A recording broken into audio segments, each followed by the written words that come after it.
The army arrived without ceremony, not with trumpets or war cries, but with the slow, almost forgettable rhythm of carts creaking along old roads, boots pressing into soil that had already known centuries of footsteps, and banners that were unfurled more out of habit than pride, their colors dulled by dust and sun rather than brightened by the promise of battle. And when the people of the surrounding countryside first became aware of its presence, it was not through alarm bells or frantic messengers, but through subtler signs: the disappearance of empty roads, the quiet occupation of meadows where grazing animals had once stood, the gradual realization that every hill now had watchers upon it, watchers who did not shout or threaten, but simply stood, still and patient, as if time itself had been instructed. This army did not charge, did not test the walls of nearby towns, did not even send demands at first. Instead, it unfolded itself across the landscape with careful deliberation, setting camps at measured distances, digging latrines in neat rows, marking boundaries with rope and posts, all actions performed with such calm regularity that they felt less like preparations for violence and more like the establishment of a long-term settlement. And this was what unsettled those who observed it most, because war, as it was usually understood, had a tempo, an opening clash, a siege, a raid, a decisive moment, but here there was only presence, heavy and unavoidable, like a fog that refused to lift. Days passed, and then more days, and the army remained exactly where it was, its soldiers rising at dawn, eating in silence, drilling without enthusiasm, repairing equipment that had not yet been damaged, and writing reports that recorded nothing more dramatic than the weather and the condition of roads. And the towns nearby began to feel the weight of this inactivity more keenly than they would have felt open aggression, because there was nothing to respond to, nothing to negotiate against, no single act of hostility that could justify resistance or rally courage. Merchants adjusted their routes without fully understanding why. Peasants delayed bringing goods to market. Local leaders convened meetings that ended with no decisions at all, because every option seemed premature when the enemy had done nothing except exist, and rumors began to spread in the spaces left empty by action, growing slowly and unevenly, shaped by imagination rather than fact. Some said the army was waiting for reinforcements so vast they could not be counted. Others whispered that this was a test, a way of measuring fear before striking, while still others insisted the soldiers were merely the visible edge of something much larger and more patient than any force they had known before. At night, the campfires glowed steadily, not flaring brightly, but maintaining a consistent, almost comforting light. And from a distance the army looked less like an instrument of destruction and more like a second, artificial town, complete with streets, routines, and an order that seemed indifferent to the existence of those it threatened. And this indifference proved more corrosive than shouted threats, because it suggested that surrender was not something to be forced, but something expected, a conclusion so inevitable that it required no haste. Scouts were sent out by nearby settlements, men who knew the land well and expected to find signs of weakness or impatience. But they returned with reports that were frustratingly dull. No disorder, no drunkenness, no obvious shortages, just rows of tents, guarded storehouses, and officers who spent more time inspecting inventories than sharpening swords.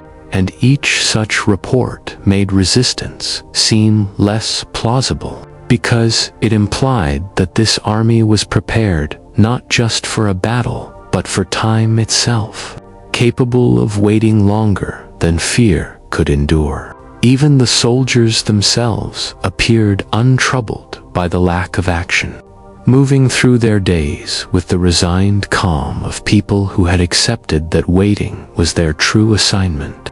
And this quiet confidence, visible in small gestures, the way they mended clothing carefully, the way they cleaned equipment already clean, signaled to observers that they were not anxious for a quick victory, which in turn suggested that they did not need one.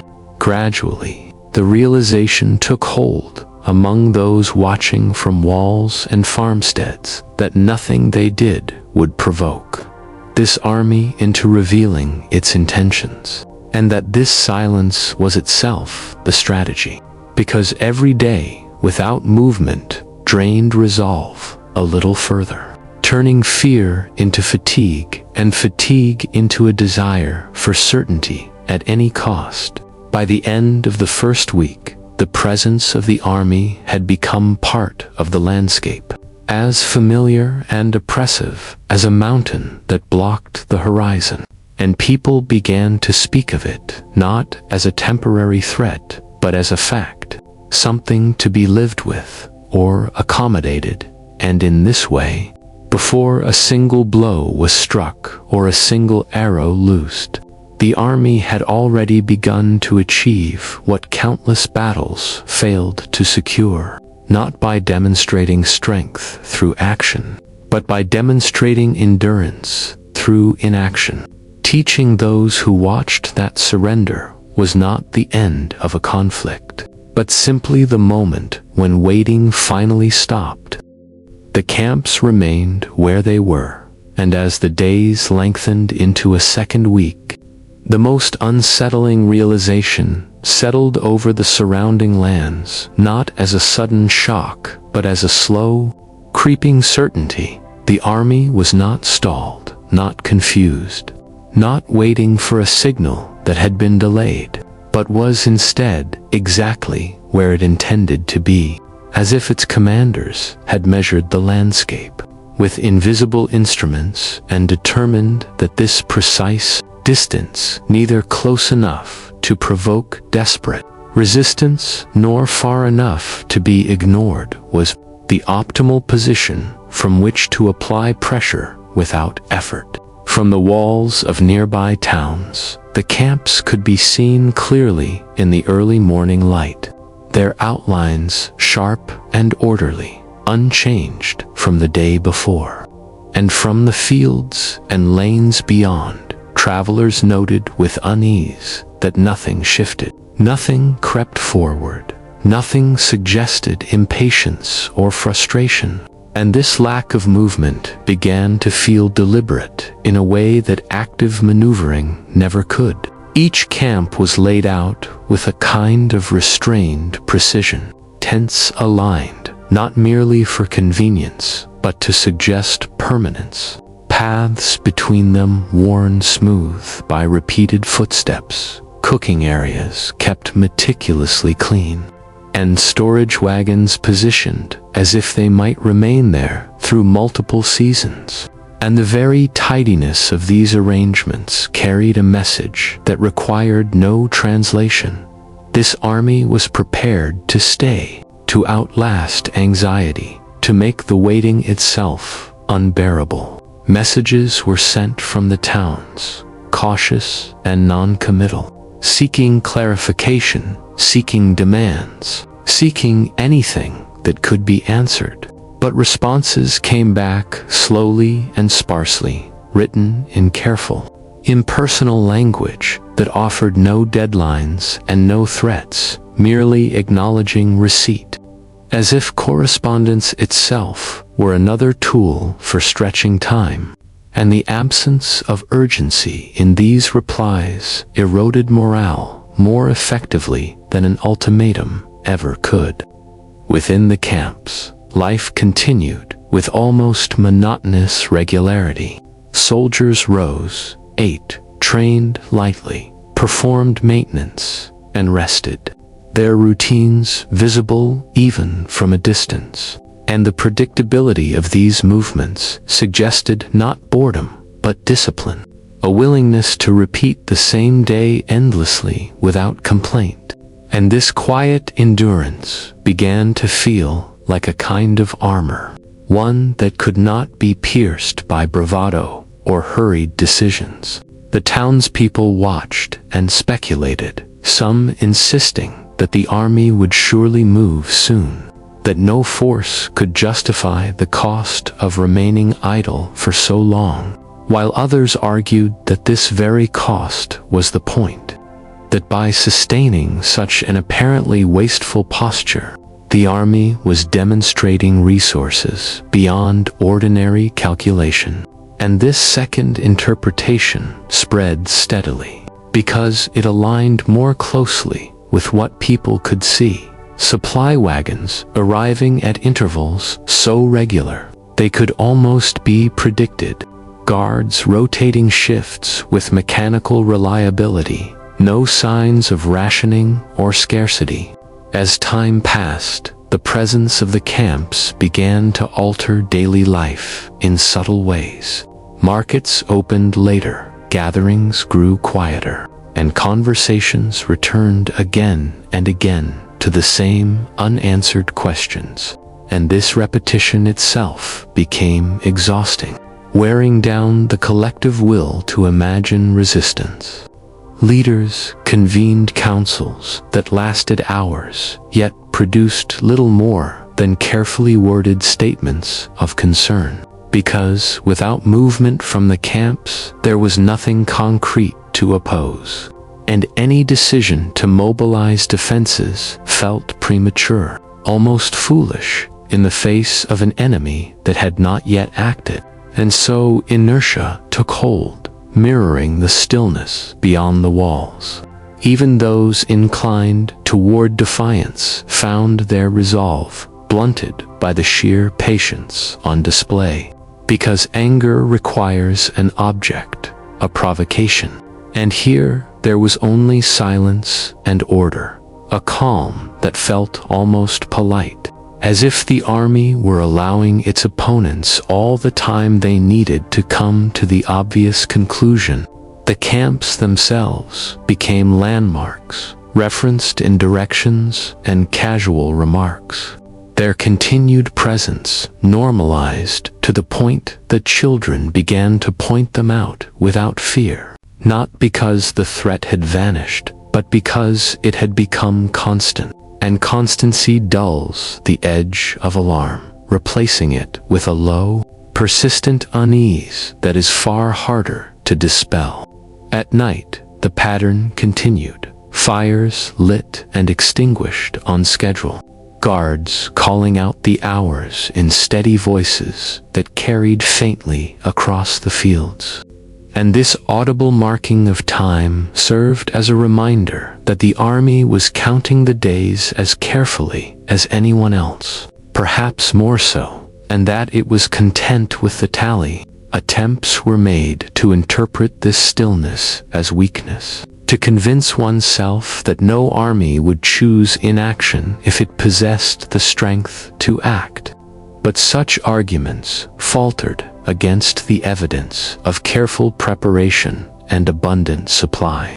And gradually the idea took root that movement was unnecessary precisely because victory was already assumed. The camps that never advanced thus became a lesson in psychological weight, showing that an army need not march to conquer, need not fight to win. If it could instead persuade those it faced that resistance would only prolong an already unbearable waiting. And as this understanding spread quietly through the region, it carried with it the first, almost imperceptible shift toward surrender, not as a dramatic decision, but as a tired acceptance that the stillness before them was not a pause, but the strategy itself. What finally convinced many observers that the stillness was not temporary, that this army's refusal to advance was not the result of uncertainty or indecision, was the quiet, relentless rhythm of supply. A rhythm so consistent and unremarkable that it gradually became impossible to ignore, because while men could wait and fear could be endured for a time, the movement of food, tools, and materials revealed intentions more honestly than banners or speeches ever could. At first, the arrival of wagons had seemed routine enough, a normal part of any campaign, but as days stretched onward, people began to notice patterns, carts appearing at measured intervals, always along the same routes, always escorted with just enough guards to suggest confidence rather than caution, always unloaded methodically and without haste, as if the army were restocking a permanent settlement rather than feeding a force poised for imminent battle. From the watchtowers and hilltops, one could see these convoys approaching long before they reached the camps. Thin lines of motion cutting across the otherwise static landscape, and the predictability of their arrival was unsettling in its own way, because it suggested careful planning and abundant resources, a logistical backbone capable of sustaining not weeks, but months of inactivity. The contents of these wagons were never hidden. Sacks of grain, barrels of preserved meat, bundles of firewood, spare tools, replacement clothing, all were unloaded in plain view, stacked neatly, recorded by scribes who marked tallies with the same calm concentration they might have applied in a distant capital. And this openness felt intentional, a silent demonstration that scarcity was not part of the equation. Those watching from nearby towns found their thoughts drawn again and again to the same uncomfortable conclusion: an army that could feed itself so easily, without foraging or requisitioning, was an army that did not need to hurry. And an enemy that did not hurry was one that could afford to wait for morale to collapse on its own.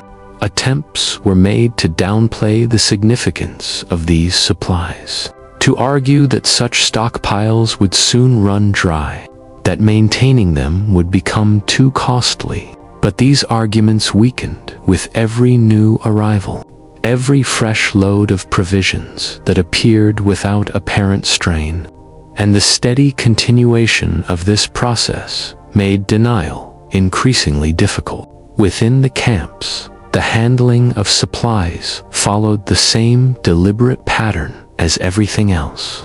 Nothing was rushed, nothing wasted, and the careful maintenance of stores suggested a mindset focused not on dramatic victory, but on endurance, on the slow application of pressure that required patience rather than courage. Soldiers could be seen repairing wagons before they broke, rotating stores to prevent spoilage, and keeping detailed inventories. All mundane tasks that nonetheless communicated a powerful message. This army had planned for time as a factor, perhaps even as its primary weapon. The psychological effect of this abundance spread beyond the camps themselves. Merchants in nearby regions adjusted prices, anticipating disruptions that never quite materialized but were feared nonetheless, while farmers hesitated to bring surplus to market, unsure whether their goods would soon be irrelevant or commandeered. And this hesitation began to ripple through the local economy, creating a sense of instability that owed more to anticipation than to actual harm. Even conversations shifted in tone, moving away from speculation about when fighting might begin and toward quieter discussions of how long people could endure this suspended state. How many weeks or months of uncertainty could be tolerated before any outcome, even surrender, seemed preferable. The army's commanders did nothing to correct these anxieties, issuing no statements and making no visible preparations for assault, allowing the steady flow of supplies to speak for itself. And in doing so, they allowed imagination to fill the void, because an enemy that neither threatened nor demanded left room for fears to grow unchecked. Night after night, as fires were lit and meals prepared with an air of routine contentment, the glow of camp lanterns illuminated stacks of provisions that seemed inexhaustible, and this quiet display became a nightly reminder that resistance would not shorten the ordeal, that any attempt to provoke action might only confirm the army's readiness to endure even longer. Those inclined to bravery found themselves worn down not by danger, but by monotony, by the sense that their courage was being wasted, and gradually, almost imperceptibly, thoughts of resistance gave way to calculations of survival, of minimizing loss, of choosing the least exhausting path forward. In this way, the supplies that kept coming became more than sustenance. They were symbols of inevitability, tangible proof that the army's stillness was supported by a system designed to outlast anxiety itself. And as this realization settled into the collective mind of the region, it carried with it a subtle but profound shift. The understanding that the waiting would not end because the army grew tired, but only when those who watched it finally chose to stop waiting. The scouts returned with nothing to report, and this absence of news became, in its own quiet way, the most troubling development of all, because scouts were trained to notice danger, to read intention in small movements, to find the tension before a clash. And yet those sent to observe this army came back with accounts so uneventful that they sounded almost apologetic, as if the very act of reporting such ordinariness were a failure of their duty. They spoke of clean camps and orderly routines, of guards who watched without hostility, of officers who asked no questions and issued no challenges, and of an environment so calm that it resisted interpretation as a prelude to violence. And these reports unsettled listeners more deeply than tales of skirmishes ever could, because they suggested that the army was not merely waiting, but waiting comfortably. Scouts described walking the perimeter without being challenged, noting that patrols followed predictable paths and that sentries acknowledged their presence without alarm, a level of confidence that implied control rather than negligence. And this confidence was difficult to counter, because it left no obvious weakness to exploit: the absence of drills aimed at immediate assault, the lack of siege engines being assembled, the complete normalcy of daily life within the camps all pointed to a strategy that did not depend on sudden action. And this realization forced local leaders to confront a possibility they found deeply uncomfortable: that the enemy's plan did not include a battle at all. As these reports circulated, they began to reshape expectations, not toward hope, but toward a weary acceptance that nothing dramatic would occur to resolve the situation, that there would be no decisive moment of courage or sacrifice to rally around, and that the slow passage of time would continue to erode resolve without offering any outlet for it. Even the scouts themselves, accustomed to danger, expressed a kind of unease that was difficult to articulate, explaining that the stillness felt intentional, rehearsed, as if the army had practiced waiting in the same way others practiced fighting.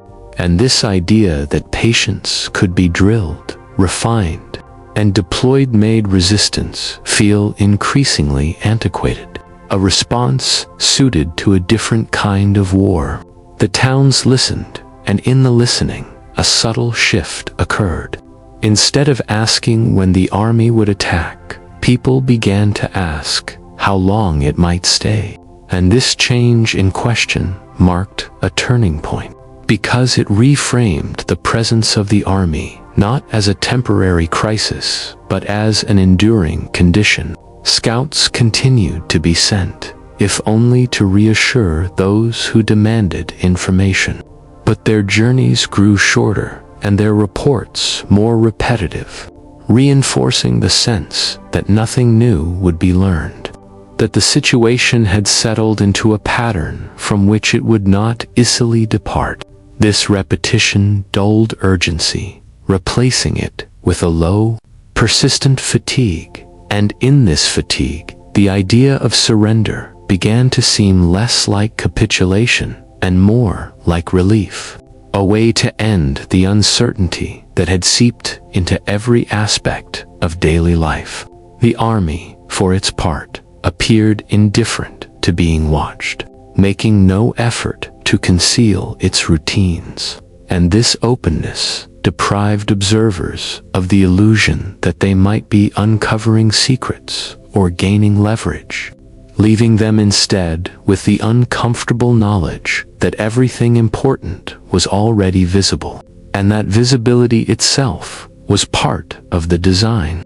By the time the scouts' uneventful reports had become a familiar refrain, the psychological ground had shifted decisively, because an enemy that offered no battle denied its opponents the dignity of resistance, forcing them to confront the possibility that the conflict would be resolved not through heroism, but through exhaustion. And in that realization, the path toward surrender grew clearer, not as a sudden decision, but as the inevitable conclusion of too many days spent waiting for something that was never going to happen. By the time the waiting itself became the subject of conversation, rather than the army that caused it, the strategy had already achieved its most important effect, because waiting, unlike fear or anger, does not flare and burn out quickly, but settles into the body and mind like a dull ache, reshaping habits and expectations until endurance becomes the central concern of daily life. The army did nothing to interrupt this process. It did not advance, did not retreat, did not alter its routines in any noticeable way. And this constancy transformed time into a pressure that no wall or weapon could deflect. Days were counted carefully at first, each sunrise marked with renewed attention. But as the numbers grew larger, counting itself became tiring, and people began instead to measure time by smaller, more personal signs: the weariness in conversations, the shortening of tempers, the way even trivial decisions felt heavier than they once had. Meetings were held less frequently, not because the threat had diminished, but because nothing new could be said, and each discussion circled back to the same unresolved questions, draining energy without providing clarity. The army's patience acted like a mirror, reflecting and amplifying every hesitation within the communities that faced it. And the longer the stillness persisted, the more it exposed the limits of human resolve. Because while courage can endure moments of danger, it struggles against the slow erosion of purpose that comes from waiting without an endpoint. Even the rhythms of daily life adjusted subtly. Work was performed more slowly, celebrations were postponed, plans were left deliberately vague, and this collective pause reinforced the sense that normal time had been suspended, replaced by an indefinite interval dominated by the army's silent presence. The soldiers in the camps appeared to understand this dynamic instinctively, moving through their routines with an unhurried steadiness that suggested familiarity with prolonged inactivity. And this familiarity communicated a quiet threat that they were comfortable here, that they had prepared for this state, and that they could remain within it far longer than those who watched them from behind walls and fences. Attempts to break the stalemate through gestures of defiance were considered and then abandoned, not because they were impossible, but because they felt pointless, as if any action taken would simply be absorbed into the waiting without altering its fundamental nature. The army had removed urgency from the equation, and without urgency, resistance lost its shape, becoming an abstract idea rather than a practical course of action. As weeks passed, the psychological cost of this suspended state became more apparent. Sleep grew restless, conversations grew repetitive, and the constant awareness of the army's presence made it difficult to focus on anything else. And this distraction weakened the social fabric more effectively than any direct attack could have done. The waiting became communal, shared by everyone, regardless of status, and this universality made it harder to escape, because there was no one unaffected, no example of normalcy to imitate. Children grew accustomed to seeing the distant camps as part of the horizon. Elders spoke of past conflicts that had at least resolved themselves decisively, and in these comparisons, the present situation seemed uniquely draining, defined not by suffering but by uncertainty. The army's commanders, though rarely seen, exerted influence precisely by remaining unseen, allowing the effects of waiting to accumulate naturally, confident that time would perform the work that force could not. And this confidence proved well placed, because the longer the situation persisted, the more appealing any form of resolution became. Gradually, the idea of surrender began to be discussed openly, not as a shameful admission, but as a practical solution to an otherwise endless ordeal, framed in terms of restoring routine rather than conceding defeat. And this reframing marked a crucial shift, because it transformed capitulation from a moral failure into a rational choice. The army, sensing this change without needing confirmation, maintained its posture, neither encouraging nor discouraging these thoughts, trusting that the waiting itself would carry them forward. In this way, waiting was refined into a weapon, one that required no expenditure beyond patience, one that inflicted no visible wounds, yet left deep marks on collective resolve. And by the time the first formal gestures toward surrender were made, they felt less like responses to external pressure and more like relief from an internal strain that had grown unbearable. The army had demonstrated that victory need not arrive with noise or bloodshed, that it could emerge quietly from the simple act of remaining still. And as the waiting finally drew to a close, it was clear that the most decisive force deployed had not been steel or numbers, but time itself, used deliberately, relentlessly, and without mercy. Image prompt, Chapter 1, Part 5.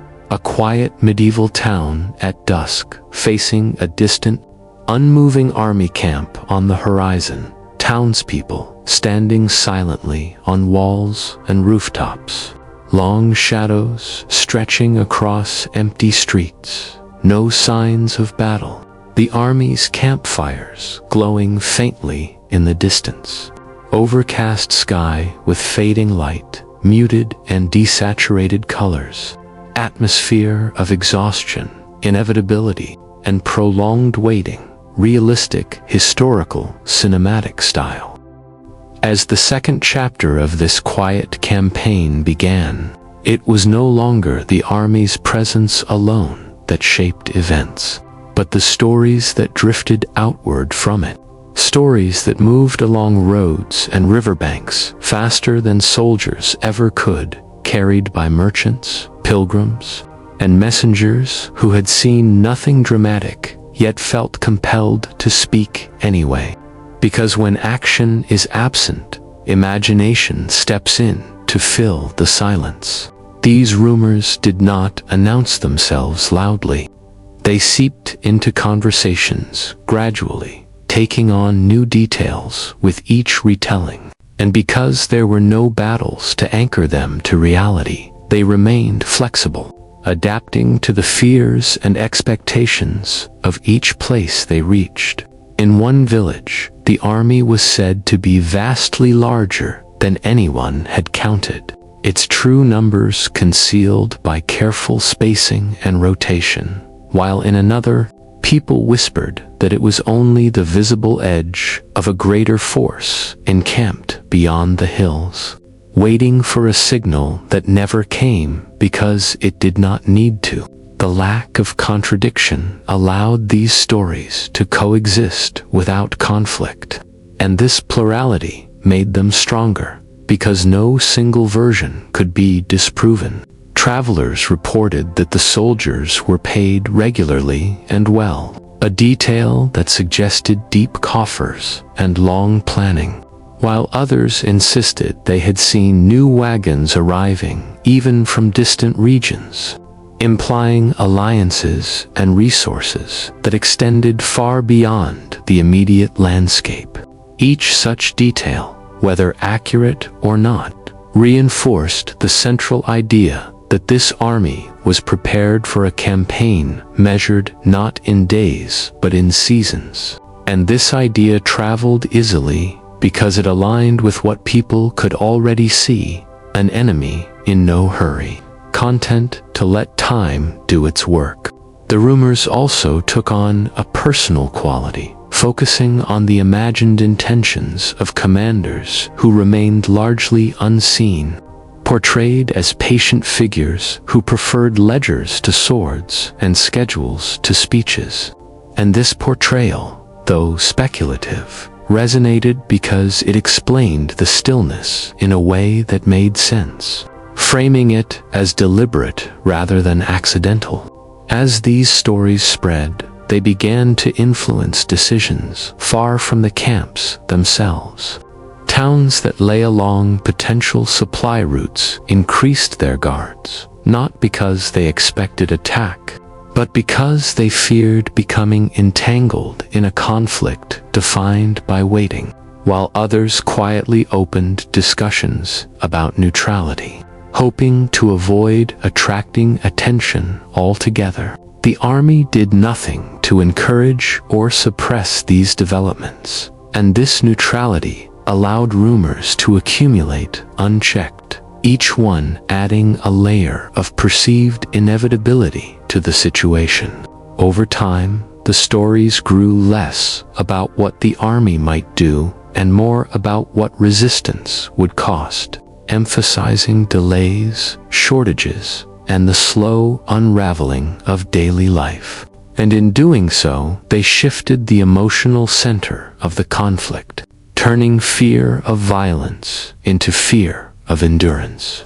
People who had never seen the camps began to speak of them with confidence, describing routines and numbers as if they were common knowledge. And this confidence gave the rumors weight, because familiarity often masquerades as truth. Even skeptics found themselves repeating these stories, if only to question them, and in repeating them, they helped carry them further. Blurring the line between doubt and belief, the army's silence acted as a kind of confirmation, because, without official statements to contradict the rumors, each version seemed as plausible as the next, and the sheer volume of speculation created an impression of depth and complexity that no single explanation could dispel. Gradually, the stories reached the camp's immediate neighbors, returning altered and amplified, and those who heard them recognized fragments of their own anxieties reflected back at them, now endowed with a sense of wider validation. And this recognition made their concerns feel less like personal weakness and more like shared understanding. The effect was cumulative.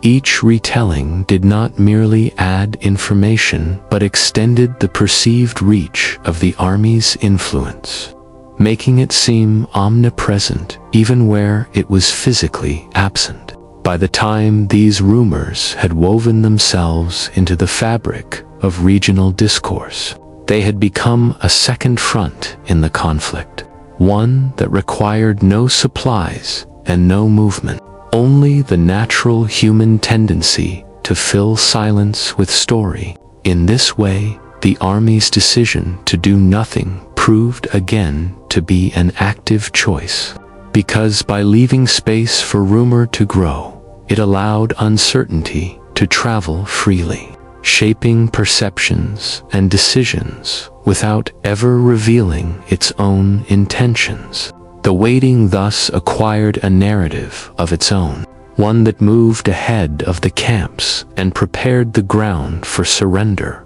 long before any formal demand was made, demonstrating that, in a conflict defined by patience, the most powerful force was not the army itself, but the stories told about it, stories that spread quietly, persistently, and with a reach no marching column could ever match.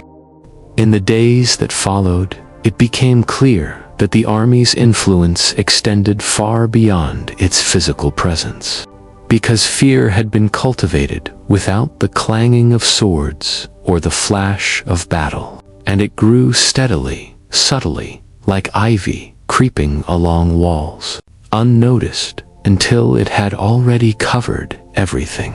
This fear was not the fiery panic of an immediate threat, nor the adrenaline-fueled courage that arises when danger is sudden. It was slow, methodical, and persistent, fed by the combination of inaction and speculation, by the knowledge that an opponent could endure weeks, months, or even years without faltering, and by the quiet understanding that resistance might achieve nothing more than prolonging discomfort. Leaders of towns and villages, accustomed to decisive campaigns that allowed for preparation, confrontation, and resolution, found themselves adrift in this new paradigm, because they could neither strike nor negotiate with confidence, nor could they anticipate when, if ever, the army would act.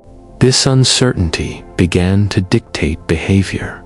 Markets opened later, gates were bolted earlier, work was postponed, and people's attention was consumed by watching and waiting rather than by their normal routines, all as a direct consequence of an enemy that remained still yet seemed vast, capable, and inexhaustible.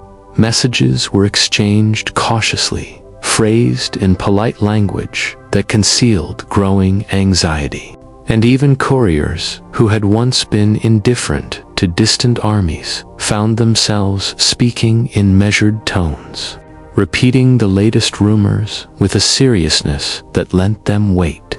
The fear was thus compounded, not by confrontation, but by observation, reflection, and repetition, each act of attention confirming the impression that this army could outlast any attempt at defiance. Children learned to recognize the distant banners as much as their parents did, noting the way soldiers moved predictably in the mornings and evenings, and even their innocent curiosity became tinged with apprehension, because they absorbed the rhythms and the certainty of endurance that adults had begun to fear. Scholars and chroniclers, sent to record the situation, wrote in careful detail about the ordinary routines of camps, about how meals were prepared and how tents were aligned, about the rotation of guards and the pace of deliveries,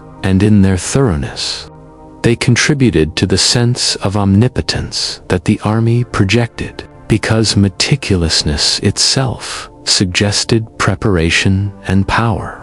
Even the physical environment seemed to participate in the building of fear. Hills overlooked by watchful soldiers, rivers crossed by bridges constantly monitored, forests carefully patrolled, and fields observed in silence, all of which communicated the message that nothing could move without notice. The psychological effect was reinforced by repetition, because daily routines and constant visibility created a backdrop of inevitability, a landscape in which the army's stillness was more threatening than any sudden charge could have been, and where waiting for action became the primary occupation of those who observed it. As this fear solidified, people began to make decisions not based on immediate necessity, but on the anticipation of a long, drawn-out presence that required endurance and compromise, subtly bending communities toward accommodation without a single sword ever being drawn. The army had discovered, whether intentionally or by circumstance, that patience, order, and reliability could function as weapons. Each day of continued quiet demonstrating capability and resolve far more effectively than battle could, and that inaction could outmatch action when it was backed by logistical mastery and psychological subtlety. By the end of this period, fear had been established as a dominant force, pervasive and exhausting, compelling towns, villages, and travelers alike to alter routines, delay plans, and silently concede that the army's presence was both permanent and overwhelming, illustrating that the mightiest battles sometimes unfold not on fields of blood, but in the minds of those who wait, and that surrender can emerge from the simple, relentless application of patience. By the middle of the second chapter, it was evident that the army's strategy had evolved into a siege unlike any that had been seen before. For it was a siege without walls, without catapults, without the roar of battle. It was imposed through presence, endurance, and observation. An invisible weight pressing down on communities, compelling compliance without a single arrow or sword stroke. The towns and villages within reach of the army began to perceive themselves enclosed not by fortifications or ditches, but by an awareness of constant surveillance, by the knowledge that any attempt to act recklessly would be noted, recorded, and silently absorbed. And this perception created a sense of confinement that could be felt in every interaction and every decision. Roads that once facilitated trade became paths of hesitation. As merchants paused to measure distances and timings, to calculate whether travel might invite scrutiny or disrupt, the careful balance that had been established by the army's immobile yet omnipresent force. Farmers and peasants adjusted their workdays around distant patrols, waiting for the slightest absence of observation to carry out routine tasks. And even the rhythm of seasons was observed with an unusual attentiveness, because disruption could occur at any moment. And being caught unprepared, Devon, if the army made no immediate threat, felt dangerous in a psychological sense. Messages carried by local couriers became carefully worded, not for fear of attack, but for fear of misinterpretation, as the constant awareness of the army's presence transformed communication into an exercise in subtlety, in reading silence as much as words, and the repeated calculations required of each citizen amplified the sense of being under an unseen siege. Within the camps themselves, soldiers continued their unhurried routines, tending to equipment, organizing stores, maintaining paths, and monitoring the landscape with quiet diligence.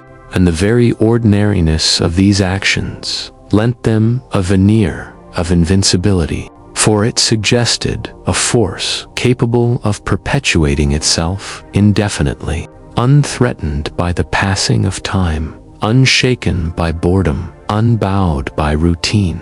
Chroniclers and observers began to note that the army's immobility was more effective than any assault, because it imposed a siege on the mind and spirit rather than on walls and gates, compelling townspeople to internalize restrictions, to moderate behavior, to delay action, and to contemplate surrender as a form of relief from a stress that had no clear beginning or end.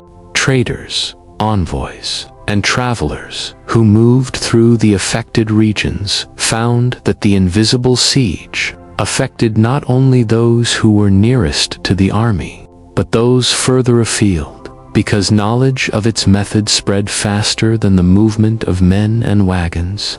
Fear, anticipation, and exhaustion became the true front lines of the campaign. Over time, people began to speak of the army not as a force that could strike, but as an unavoidable presence that would outlast any attempt to resist. And this conceptualization made surrender seem less like an act of defeat and more like an act of pragmatism, a recognition that the pressure applied by inaction and observation had already accomplished the impossible. It had reshaped decisions, routines, and expectations without a single direct confrontation. Children noticed the changes too, the cautious way adults walked, the quiet of markets, the hesitation in speech, the careful measurement of steps and glances, all interpreted unconsciously as the reach of this unseen siege. Over weeks, the cumulative weight of these adjustments reinforced the army's dominance, showing that the effectiveness of a force need not be measured by its ability to strike, but by its ability to command compliance, to impose routine, and to instill surrender without overt coercion. In this silent, invisible manner, the army achieved a mastery of control that left observers marveling at the paradox. A victorious campaign conducted entirely without combat, entirely through patience, presence, and the patient accumulation of psychological pressure. A strategy whose subtlety ensured that the land itself had become both battlefield and instrument of conquest, long before any formal terms were agreed upon. As days turned into weeks, it became apparent that the army's power lay not in force or numbers alone, but in its ability to observe quietly, to see without being seen, and to make presence felt through subtle, almost imperceptible cues. From the vantage points of hilltops, ridgelines, and carefully placed watchtowers, soldiers moved along predictable routes, their actions deliberate yet understated, creating an impression of omnipresence without overt interference. Villagers noticed the same patterns repeatedly, patrols appearing at consistent intervals, tents arranged for maximum visibility from afar, messengers arriving without urgency yet with impeccable timing, and every movement though ordinary in itself, contributing to the impression that the army was everywhere and nowhere at once. Markets slowed, not because of attacks, but because every person imagined the gaze of distant observers in their choices, calculating what might attract attention or invite scrutiny, and the psychological weight of this imagined surveillance grew heavier with each passing day. Local leaders, accustomed to negotiating terms or testing enemy resolve, found themselves constrained by uncertainty. The army gave no signals, made no demands, and remained perfectly steady. And this absence of action communicated more powerfully than any verbal threat could. Scholars and chroniclers traveling through the region recorded not feats of valor, but patterns of movement, the orderliness of supply, the steadiness of watch rotations, and these reports, when returned to distant audiences, amplified the army's reputation, creating the impression of an unstoppable, disciplined, and ever-present force. Children, sensing the unspoken tension among adults, internalized these lessons, adjusting play and routines to avoid crossing paths with patrols, mimicking the caution that survival seemed to require, and in doing so, became unwitting participants in the army's silent assertion of control. Even animals reacted. Herds were driven closer to home. Horses were led with care, and livestock seemed to sense the presence of observers, an echo of the human apprehension that permeated the countryside. Over time, the act of observation itself transformed into a weapon, one that exacted compliance, moderated behavior, and generated surrender without a single confrontation. Letters, transactions, and travel were altered, delayed, or avoided entirely, not because of force, but because the invisible weight of the army's gaze was sufficient to convince communities that any deviation might be noticed and carry consequences. This patient surveillance imposed an order on the landscape, aligning human behavior with the rhythms of the camps. And as this order solidified, the concept of resistance gradually faded, replaced by caution, compliance, and anticipation of surrender. By mastering observation, the army had created a quiet empire, one in which victory was measured in subtle shifts of behavior rather than the clatter of combat, demonstrating that the mere act of being watched, when sustained, disciplined, and omnipresent, could achieve the outcomes that swords and catapults could not. The silent observation, patient and unwavering, had become the central strategy, shaping minds and routines alike, until it was clear that the power of inaction, reinforced by constant vigilance, was itself sufficient to compel submission, leaving communities to adapt to a presence that never struck but was impossible to ignore. By the time the fifth part of this second chapter unfolded, the culmination of weeks of waiting, observation, and quiet pressure had begun to manifest in ways more decisive than any battle could have achieved. The towns and villages near the army, once bustling with routine activity, now moved with a deliberate caution born not of immediate danger, but of an understanding that the mere presence of the army had already redefined what action was possible. Meetings that had once been held to discuss defensive measures now considered negotiation as the most practical course, not out of fear of violence, but from the recognition that prolonged delay would erode their capacity to endure.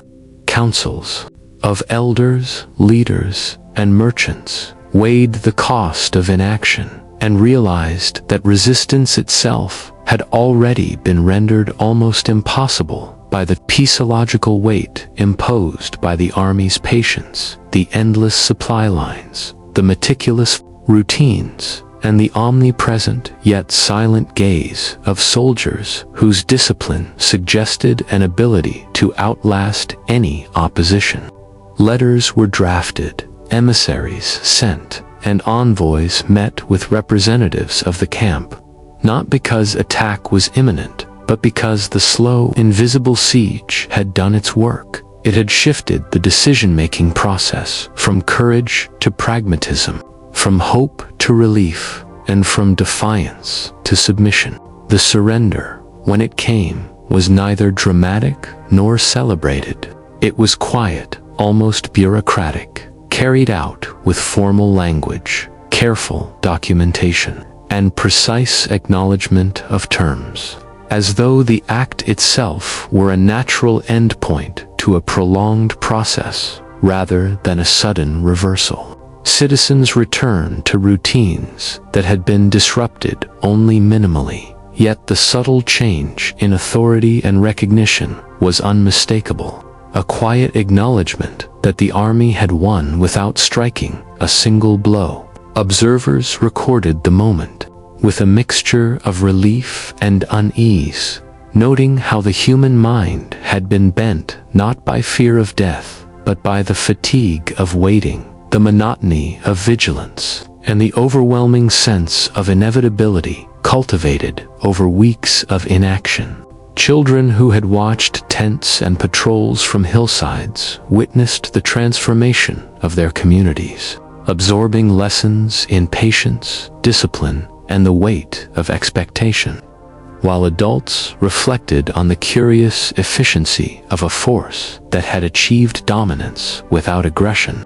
In the camps, soldiers continued their routines as though nothing had changed, maintaining the appearance of calm control, and in doing so they reinforced the perception that the surrender had been anticipated, perhaps even expected from the beginning, because the army's strategy had always relied on endurance, presence, and psychological precision rather than direct confrontation.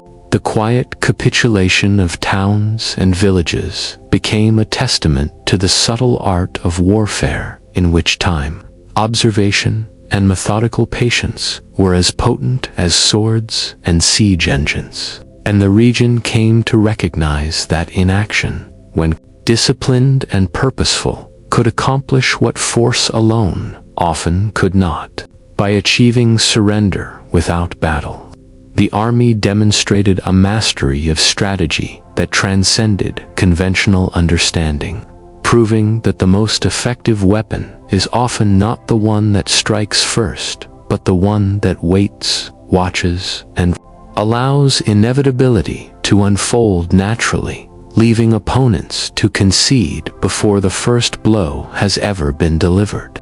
In this way, victory was not only obtained, but it was obtained with the quiet dignity of inevitability, a demonstration that the most enduring power can reside not in aggression, but in stillness, patience, and the careful orchestration of expectation.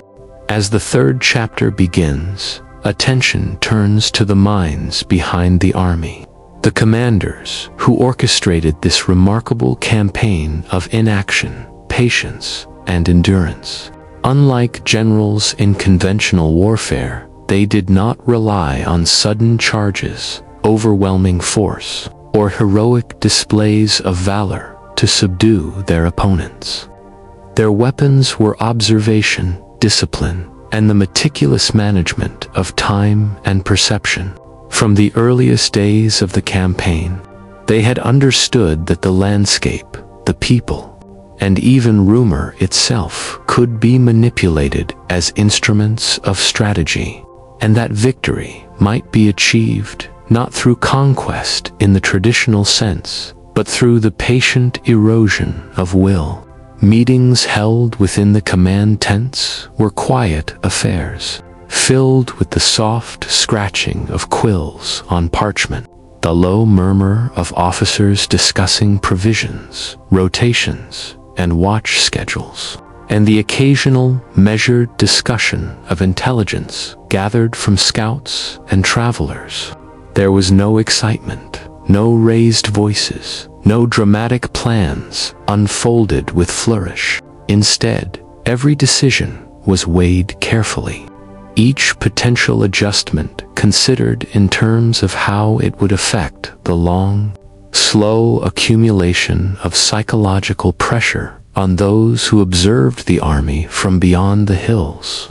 The commanders were acutely aware that impatience, irregularity, or visible agitation could reveal weakness, and they disciplined themselves and their subordinates accordingly, ensuring that every action, no matter how mundane, contributed to the overarching impression of calm, inexhaustible control. Schedules were drafted with precision, guards rotated to prevent predictability, without creating the appearance of disorganization. Supplies were counted and replenished at intervals that suggested both abundance and meticulous planning, and tents were maintained with an almost obsessive attention to order, each small detail reinforcing the notion that the army could endure indefinitely. Even their presence in meetings was measured. Officers spoke only when necessary, offering assessments and suggestions that were concise, neutral, and purposeful, leaving no hint of urgency or desire for action. The commanders understood the psychological dimensions of warfare, perhaps better than any army. In recent memory, the fatigue of waiting could be as debilitating as the wounds of combat. The monotony of observing perfection could erode confidence, and the appearance of inexhaustible discipline could instill a sense of inevitability that outmatched any physical threat. Outside the tents, the army's movements continued to project this image. Patrols walked deliberately, drills were conducted slowly, supplies were handled methodically, and even moments of rest were orchestrated to suggest calm continuity rather than disorder.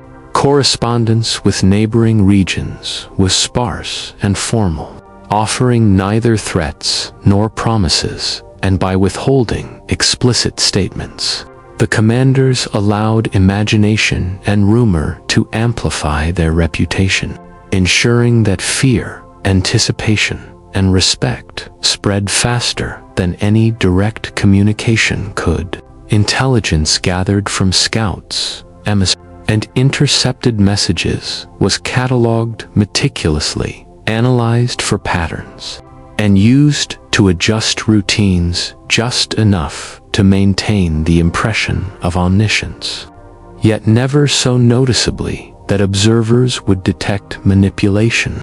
In this way, every day within the command tents was devoted to refining the art of patient domination, teaching officers and soldiers alike that true power did not always arrive in the form of swords or fire, but could be manifested in restraint, foresight, and the relentless, silent pressure of discipline.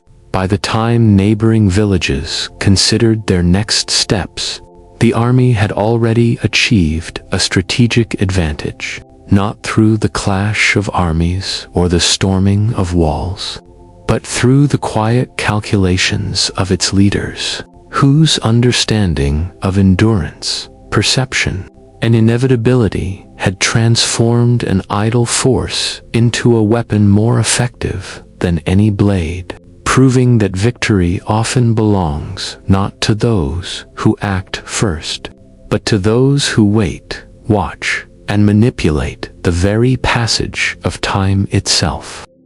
Within the camps, the soldiers moved with a rhythm that seemed deceptively simple, yet every motion was part of a careful design, a strategy in itself that relied not on aggression but on the demonstration of discipline and endurance.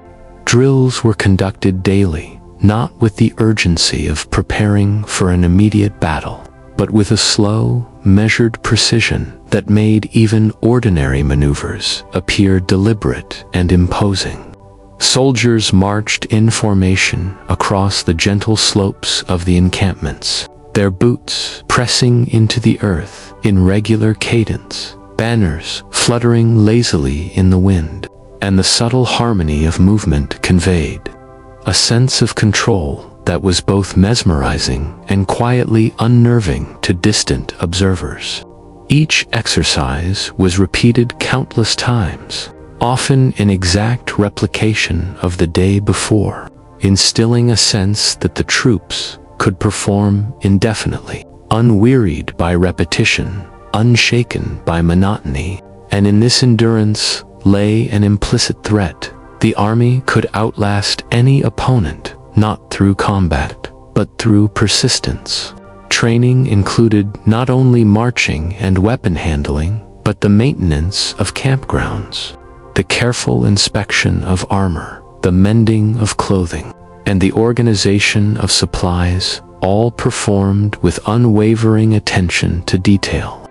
Visible from miles away to those who took note, the meticulous nature of these routines gave the impression of an army that had calculated every possible contingency, leaving nothing to chance, and observers could not help but notice that even in apparent inactivity, the soldiers projected strength. For the local population, watching these endless drills became a source of quiet anxiety, because the regularity implied preparation, the repetition suggested mastery, and the patience demonstrated by the troops highlighted human frailty and impatience by contrast.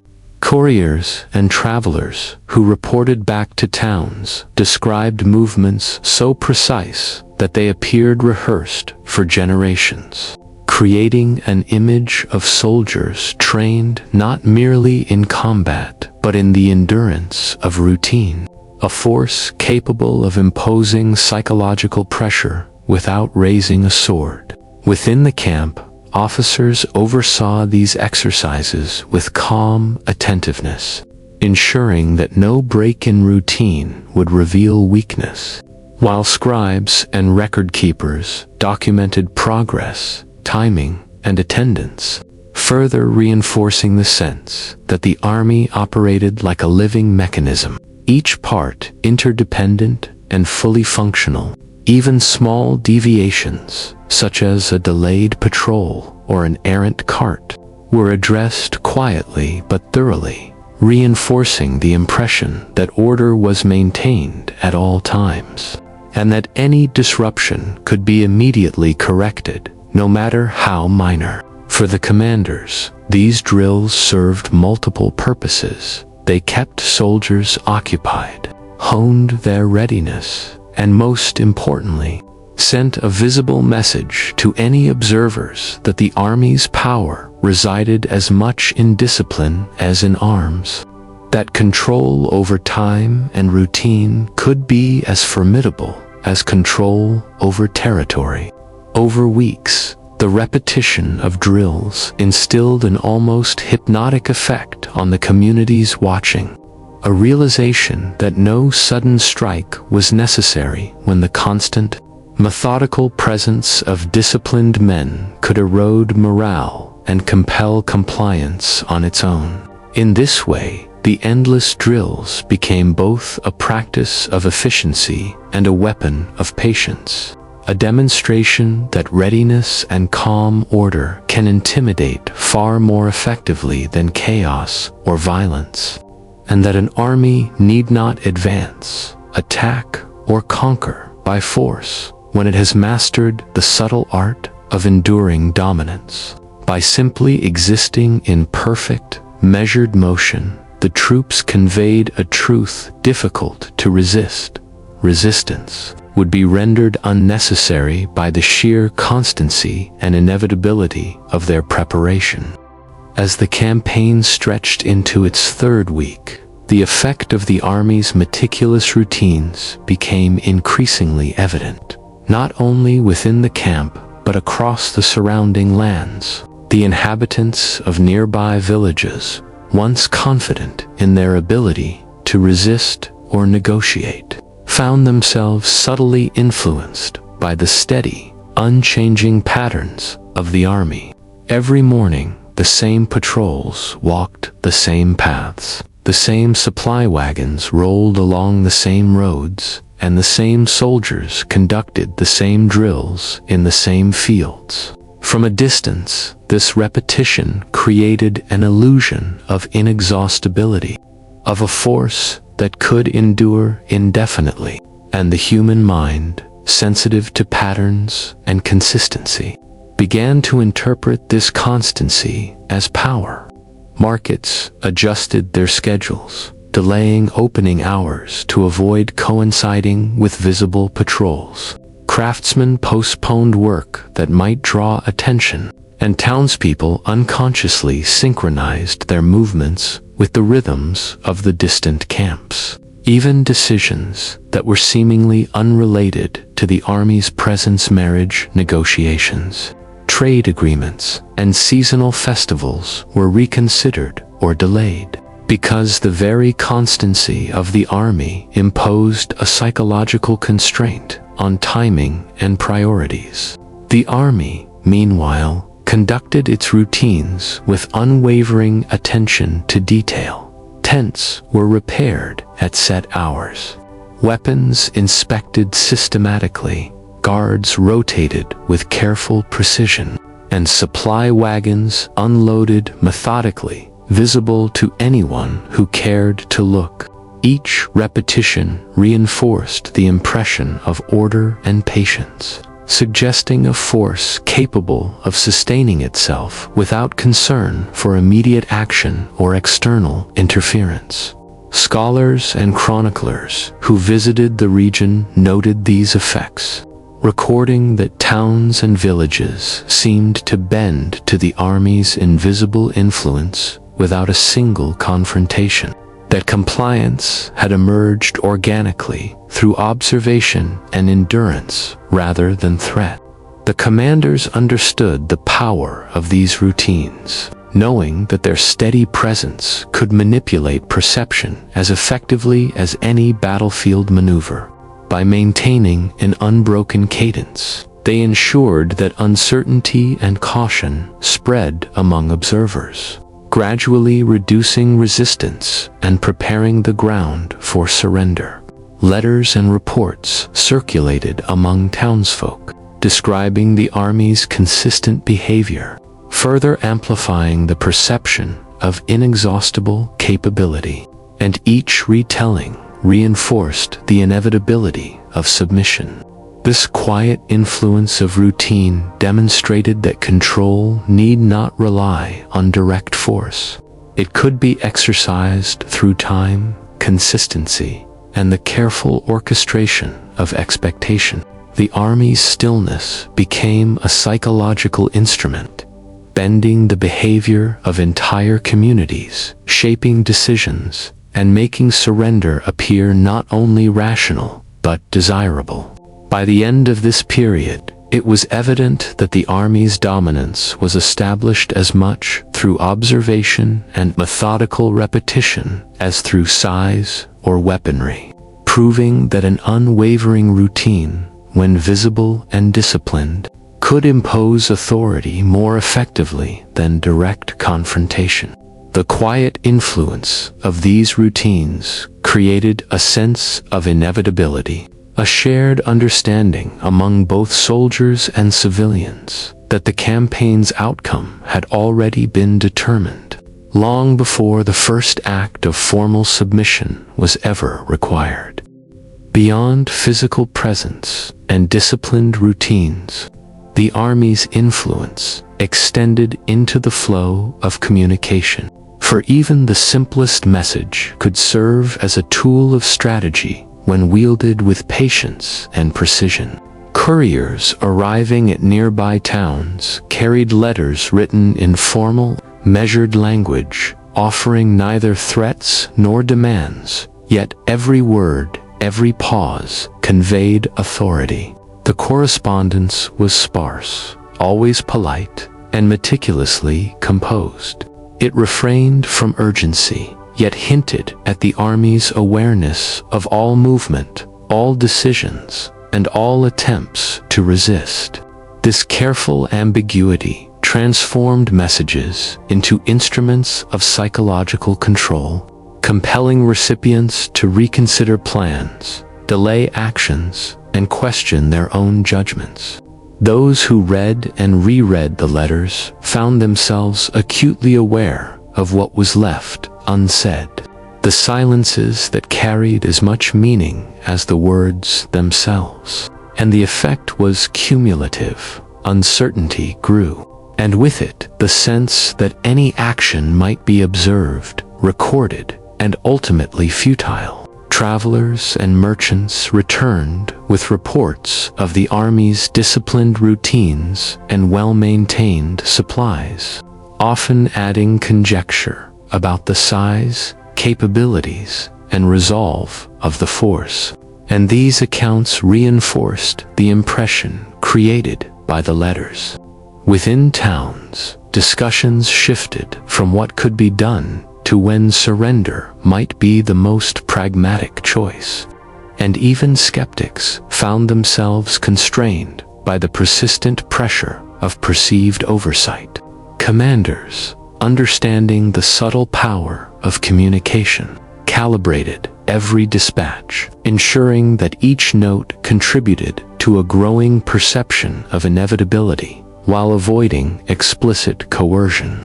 The psychological reach of these messages extended farther than the army's physical presence, shaping decisions in regions not yet directly observed, and demonstrating that control could be exerted across distance and time without a single act of violence.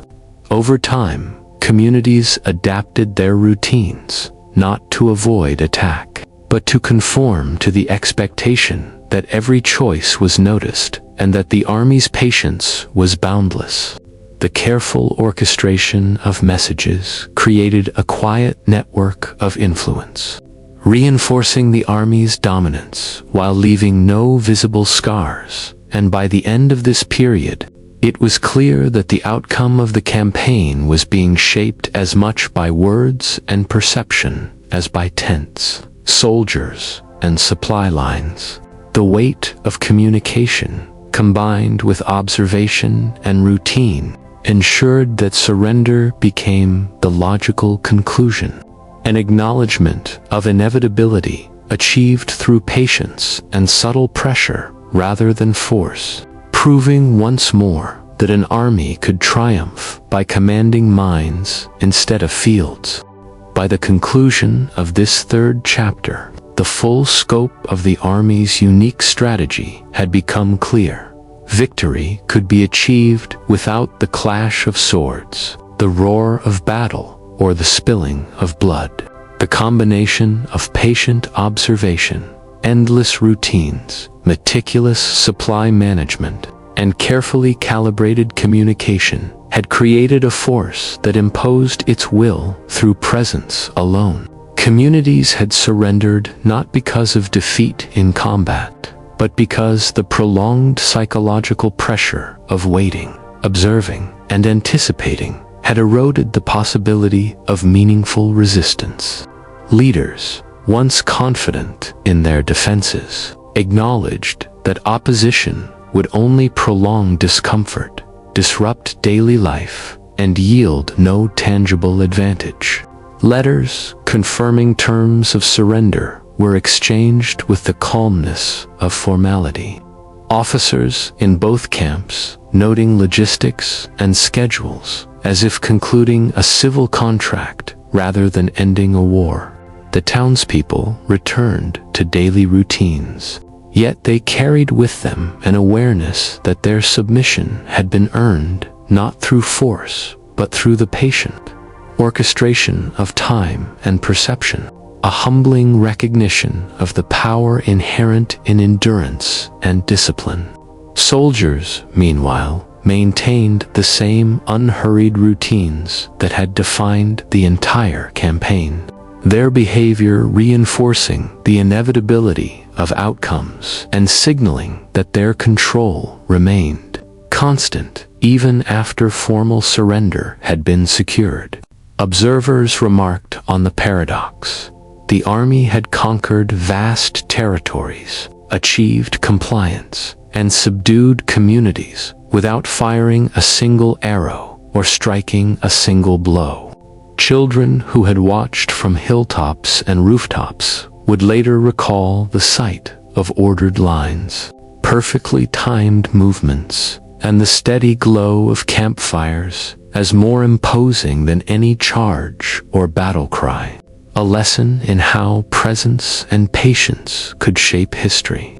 Chroniclers recorded the campaign with meticulous care, highlighting not heroics or feats of bravery, but the quiet, unbroken application of psychological mastery, and in doing so, ensured that this method of warfare would be remembered as a singular demonstration of strategic patience. Victory, in this context, was an exercise in endurance. It was the triumph of those who understood that time could be weaponized, that observation could impose compliance, and that the smallest, most deliberate gestures could collectively compel submission. By the end of the chapter, it was evident that the army's success had not relied on traditional measures of martial might, but on the patient accumulation of quiet, unyielding pressure. In achieving surrender without violence, they proved that, in action, when disciplined and purposeful, could be as effective, perhaps more so than any battle, and that true power often resides not in the strike, but in the steadfast and measured presence that shapes minds, decisions, and ultimately, history itself. By the conclusion of this third chapter, the full scope of the army's unique strategy had become clear. Victory could be achieved without the clash of swords, the roar of battle, or the spilling of blood. The combination of patient observation, endless routines, meticulous supply management, and carefully calibrated communication had created a force that imposed its will through presence alone. Communities had surrendered not because of defeat in combat, but because the prolonged psychological pressure of waiting, observing, and anticipating had eroded the possibility of meaningful resistance. Leaders, once confident in their defenses, acknowledged that opposition would only prolong discomfort, disrupt daily life, and yield no tangible advantage. Letters confirming terms of surrender were exchanged with the calmness of formality. Officers in both camps, noting logistics and schedules, as if concluding a civil contract rather than ending a war. The townspeople returned to daily routines. Yet they carried with them an awareness that their submission had been earned not through force but through the patient orchestration of time and perception. A humbling recognition of the power inherent in endurance and discipline. Soldiers, meanwhile, maintained the same unhurried routines that had defined the entire campaign. Their behavior reinforcing the inevitability of outcomes and signaling that their control remained constant even after formal surrender had been secured. Observers remarked on the paradox. The army had conquered vast territories, achieved compliance, and subdued communities without firing a single arrow or striking a single blow. Children who had watched from hilltops and rooftops would later recall the sight of ordered lines, perfectly timed movements, and the steady glow of campfires as more imposing than any charge or battle cry. A lesson in how presence and patience could shape history.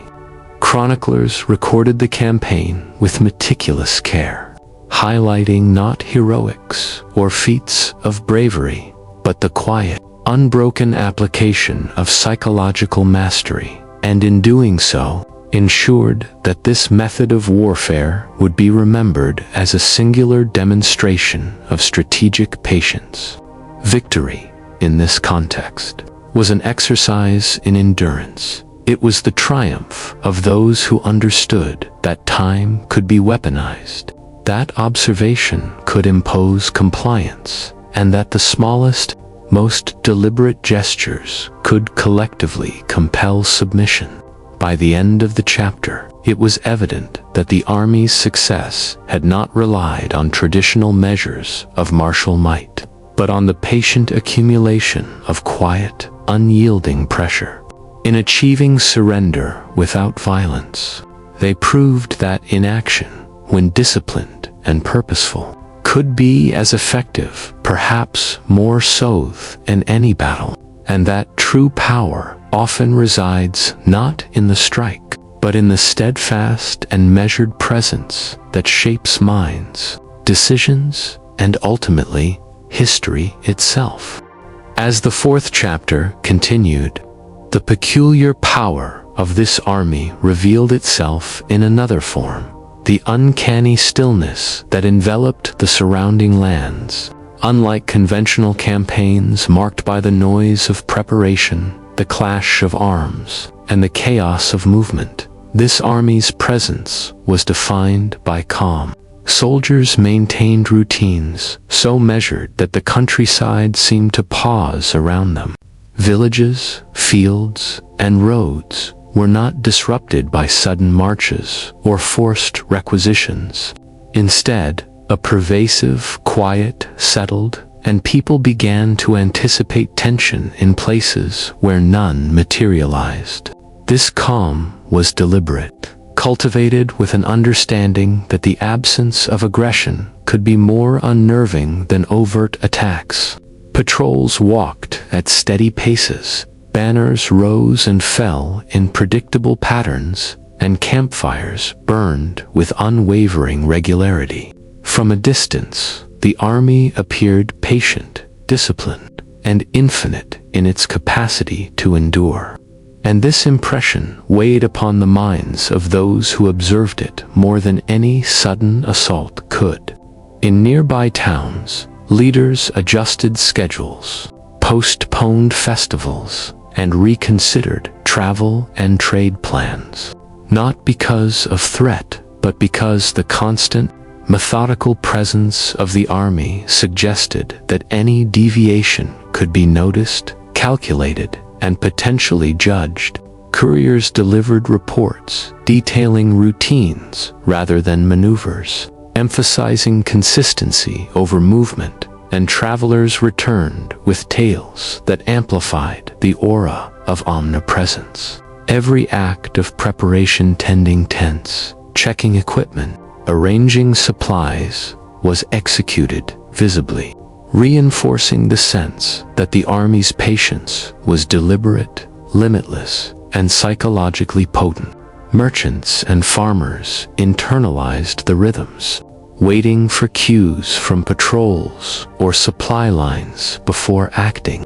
And even the timing of meals and chores in villages seemed subconsciously adjusted to the invisible clock set by distant soldiers. The calm itself became a weapon, its pressure cumulative and invisible, eroding morale and reshaping behavior without a single confrontation. Observers recognized the paradox. The army had achieved a kind of control that made resistance unnecessary, not by fear of injury, but by the subtle domination of routine, time, and observation. By maintaining absolute steadiness, the army transformed waiting into a strategy, demonstrating that sometimes the greatest storm is not in movement or fury, but in the quiet, persistent weight of presence. Communities surrendered not in panic, but in acceptance, recognizing that the relentless calm itself had already secured the outcome. In this deliberate absence of action, the army had mastered a new form of power, one that relied entirely on psychological influence. and the surrounding region came to understand that stillness, endurance, and methodical discipline could be as decisive as swords, siege engines, and victories won on battlefields. The third part of Chapter 4 reveals another subtle dimension of the army's power: the complexity and invisibility of its supply lines. While ordinary observers might notice the occasional wagon or patrol, the true scale of logistical mastery remained largely hidden, operating behind the scenes, yet shaping every aspect of the campaign. Roads were maintained meticulously, stores positioned strategically, and supplies moved according to carefully calculated schedules, designed to ensure that the army could function indefinitely without visible strain.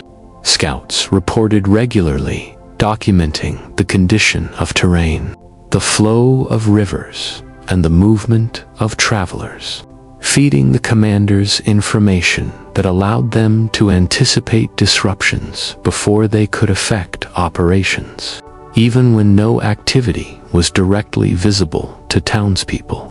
The effects of this unseen network were evident. Patrols never ran out of provisions. Camp routines remained unbroken, and the impression of endless preparedness intensified. Villagers speculated on the army's size and reach, imagining reinforcements and stockpiles far beyond what could be seen. And these assumptions contributed to a growing sense of inevitability among those observing from afar.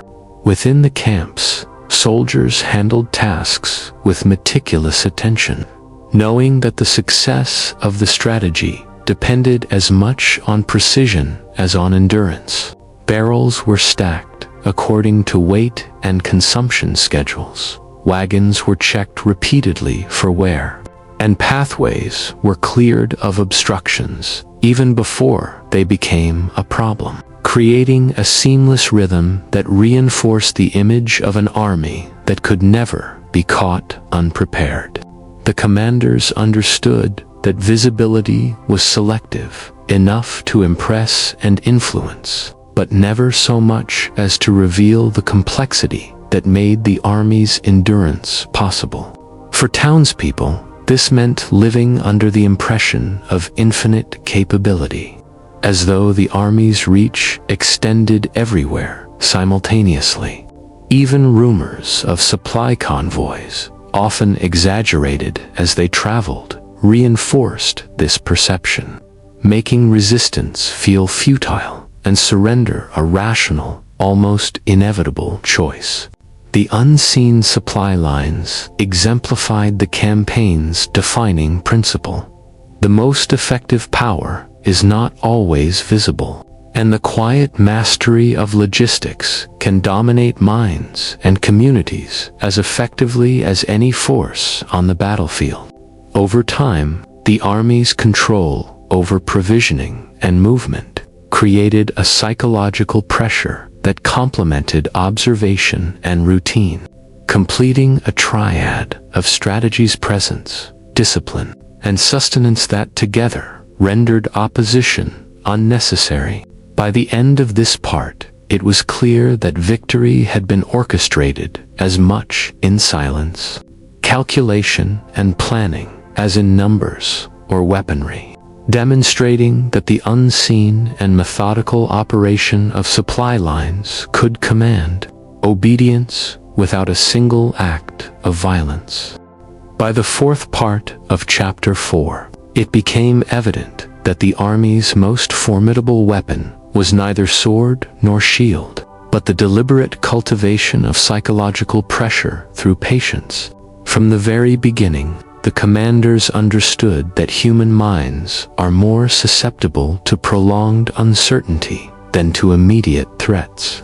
Days of stillness, weeks of measured routine, and months of consistent presence created a slow, almost imperceptible tension that permeated villages, towns, and travel routes.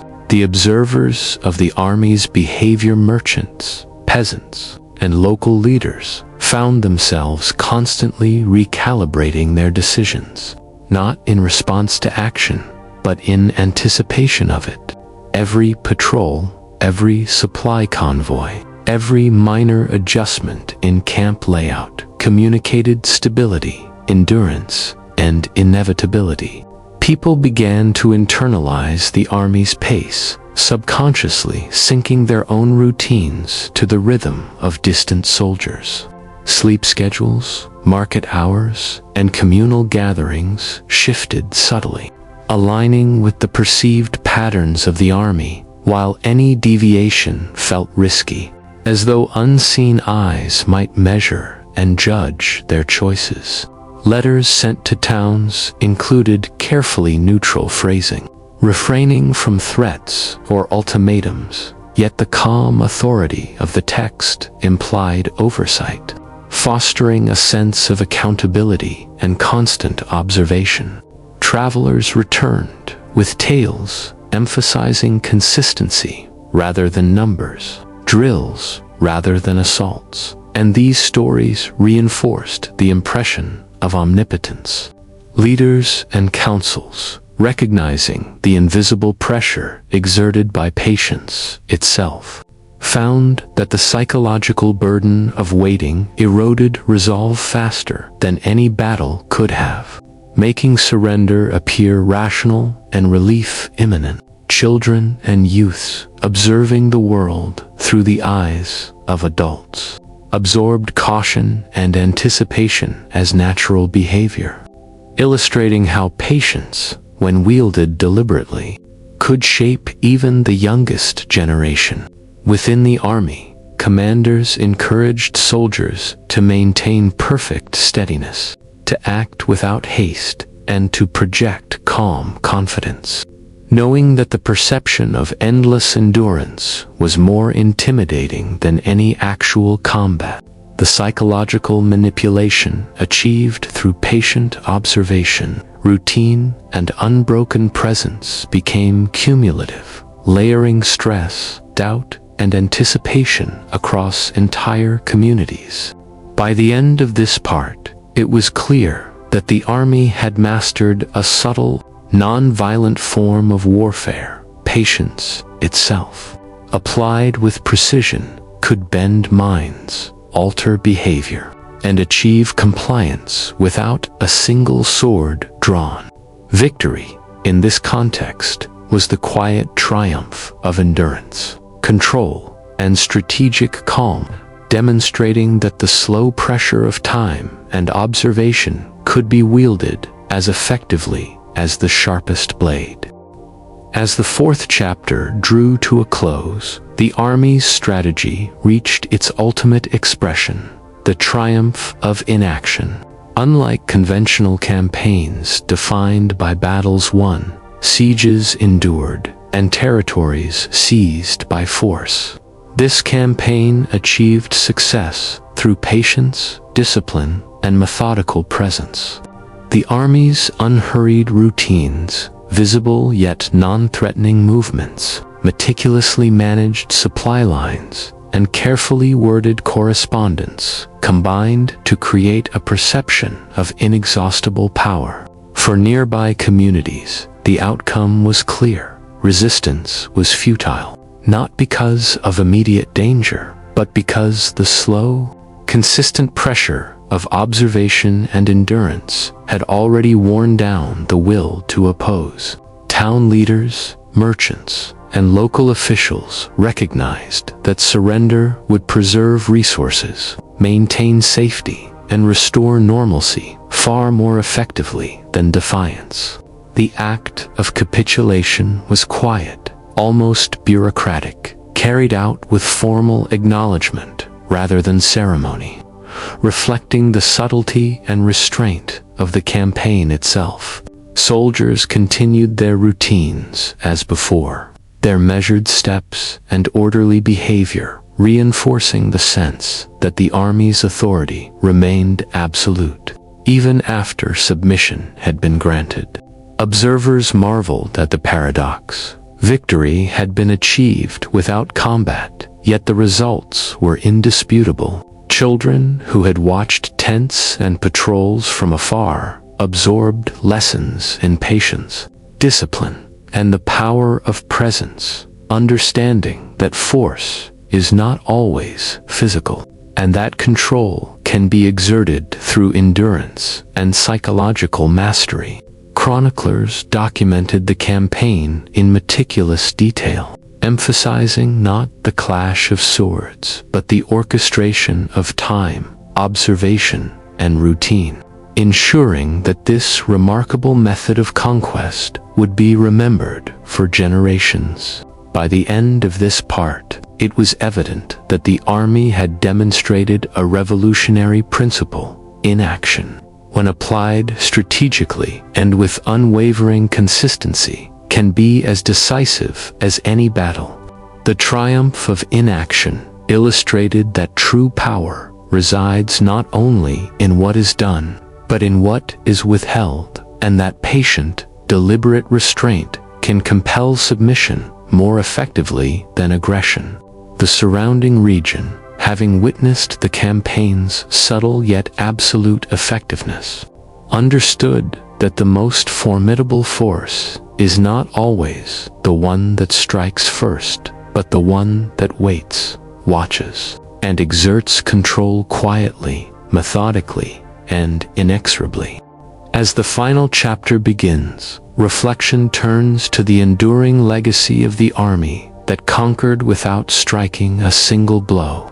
While many campaigns are remembered for battles, heroics, and the devastation left in their wake, this army left a subtler, more profound mark. It demonstrated that strategy, patience, and psychological mastery could achieve what brute force often could not. Scholars, chroniclers, and townspeople alike spoke of the silent influence the army had exerted, noting how communities had adapted their routines, altered their decisions, and surrendered not out of fear of immediate violence, but in recognition of inevitability. The lessons were clear: an organized, disciplined presence, maintained with patience and visible attention to detail, could compel obedience, influence behavior, and achieve compliance on a scale unmatched by traditional warfare. Children who had grown up observing these carefully managed camps internalize the principles of endurance, observation, and strategic patience, carrying the knowledge forward into adulthood.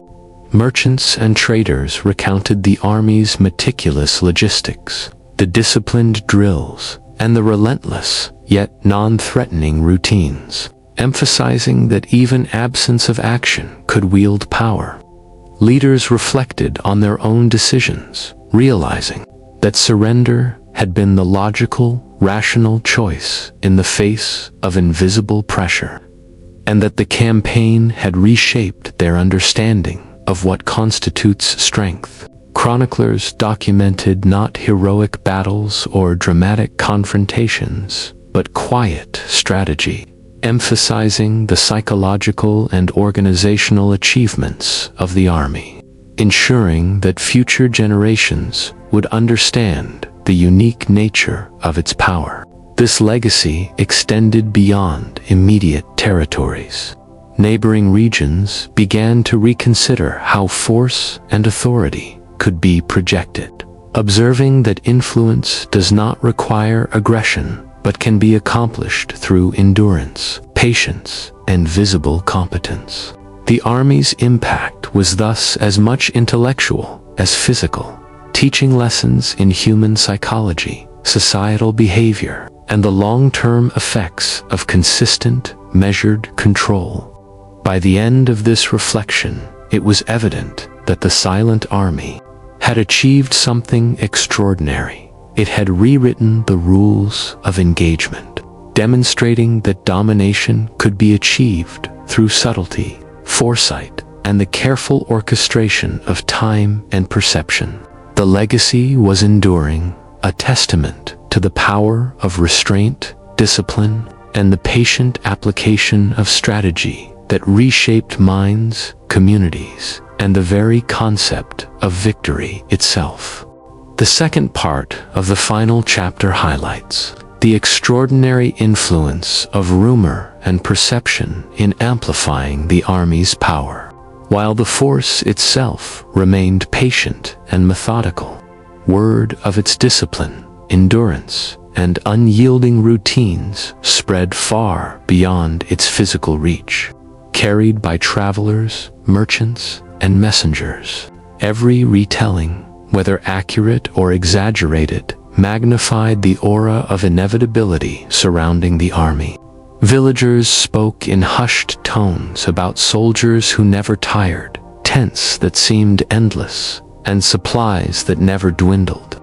Stories circulated of patrols appearing simultaneously in multiple locations, of watchmen always alert, and of leaders who anticipated every move of their adversaries. Even distant communities, who had not seen the army directly, began to act as though the presence was immediate, adjusting trade, delaying gatherings, and reconsidering negotiations. This phenomenon was not mere superstition. It was a psychological weapon, magnified by human imagination and reinforced by the army's consistent routines. The commanders understood that rumor, like silence, could be wielded strategically. Messages were crafted with ambiguity, allowing speculation to flourish. Observers' accounts were subtly circulated, emphasizing efficiency, foresight, and inexhaustibility. Over time, the collective perception of the army became larger than the army itself. Decisions made by regional leaders increasingly reflected fear of an unstoppable, omnipresent force rather than tangible threats. Children grew up internalizing these tales, shaping a generation attuned to discipline, observation, and respect for strategic patience. Merchants, travelers, and chroniclers perpetuated the narrative, ensuring that the psychological reach of the army extended well beyond its immediate geography. In essence, rumor transformed the silent army into a legend while reinforcing its practical dominance. By the end of this period, it was evident that perception, carefully cultivated and allowed to propagate, could achieve results equal to those accomplished by any physical campaign. The army had, in effect, turned stories into instruments of control, proving that influence often travels faster and more effectively than force, and that history can be shaped as much by imagination and communication as by battles fought. By the third part of the final chapter, it became evident that the army's influence had expanded beyond individual towns or villages to encompass entire regions.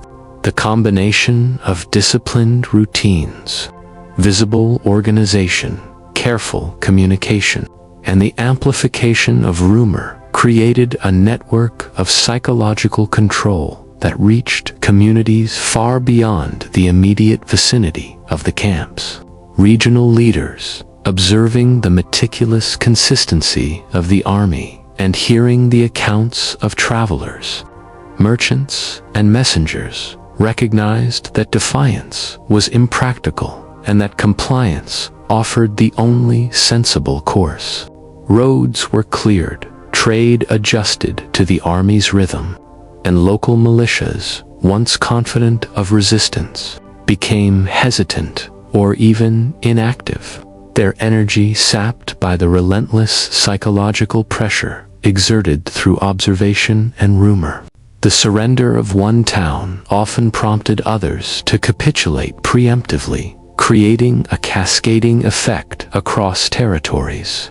This domino-like influence highlighted the army's mastery not only of logistics and discipline, but of human perception and decision-making.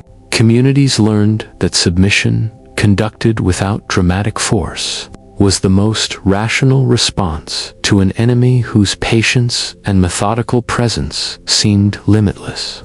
Children and youths absorbed these patterns, internalizing lessons in caution, discipline, and the respect for enduring authority, while adults adjusted business, travel, and governance to accommodate the unspoken rhythms imposed by the army. Even distant regions, untouched physically, realigned their strategies based on accounts that emphasized consistency, endurance, and inevitable compliance. The army had effectively turned observation, routine, and rumor into instruments of regional governance, achieving what many traditional armies could not: obedience without conflict. By the end of this part, the campaign demonstrated a profound truth about power, influence, patience, and perception can shape behavior and decisions on a massive scale, often surpassing the effectiveness of direct confrontation. The army's control over entire regions stood as a testament to the subtle yet potent capabilities of disciplined, strategic restraint, and illustrated that inaction, when applied purposefully, can dominate minds and territories alike. In the fourth part of the final chapter, the focus shifts to the chroniclers, scribes, and historians who documented the army's unprecedented campaign. Unlike typical accounts of war, filled with tales of heroism, bloodshed, and dramatic maneuvers, these records emphasized subtlety, patience, and psychological mastery. Observers meticulously noted every detail: the precision of daily drills, the steady rhythm of supply lines, the calmness of patrols, the deliberate timing of correspondence, and the unwavering discipline of soldiers. Reports described towns and villages adapting to the army's presence, the quiet surrender of communities, and the invisible pressure that had compelled compliance across regions. Chroniclers highlighted the paradoxical nature of the campaign: victory achieved not through physical destruction, but through careful orchestration of observation, endurance, and perception. These writings emphasized lessons in strategy and governance, illustrating how power could be projected without overt force, and how discipline and patience could achieve results traditionally accomplished through violence. In some regions, scribes circulated these accounts as cautionary tales, warning of the effectiveness of psychological influence, while in others, they served as inspiration for leaders seeking to achieve order through measured control rather than conflict. Children and students of strategy read and absorbed these accounts, learning that endurance, attention to detail, and subtle pressure could shape outcomes as decisively as armies on the battlefield. Over time, the chroniclers' narratives elevated the campaign into legend, ensuring that the principles underlying its success, the mastery of patience, observation, routine, and perception, were preserved for future generations. The army's victory, once tangible only in surrender and compliance, became immortalized in the careful documentation of those who understood the significance of a triumph without violence. By the end of this part, it was evident that the power of the silent army extended beyond immediate control. It had left an intellectual and cultural legacy, demonstrating that strategic mastery could be recorded, studied, and replicated long after the camps were dismantled. The chroniclers, in capturing these subtle victories, reinforced the army's lesson: the most enduring conquests are often those that influence minds, reshape behavior, and persist in memory. As the final part of the story concludes, the focus turns to the enduring lessons offered by the army that achieved dominance without a single battle. The campaign had demonstrated that true power need not rely solely on force. Patience, discipline, perception, and meticulous organization could be weaponized to shape behavior, influence decisions, and compel surrender. Communities had capitulated not out of fear of immediate attack, but because the prolonged presence, consistent routines, and subtle psychological pressure had made resistance impractical. Scholars, leaders, and chroniclers reflected on the campaign, recognizing that the army's methodical approach revealed new dimensions of strategy, the power of observation, the influence of rumor, and the control exerted through endurance and routine. Merchants and travelers recounted tales of invisible oversight, predictable drills, and inexhaustible supply lines, demonstrating how even absence of action could dominate minds across regions. Children and young observers internalized lessons in patience, attention to detail, and strategic thinking, ensuring that the understanding of subtle power would carry into the next generation. Military theorists studied the campaign as an example of nonviolent dominance, noting that timing, perception, and psychological control could achieve outcomes as decisive as any physical conquest.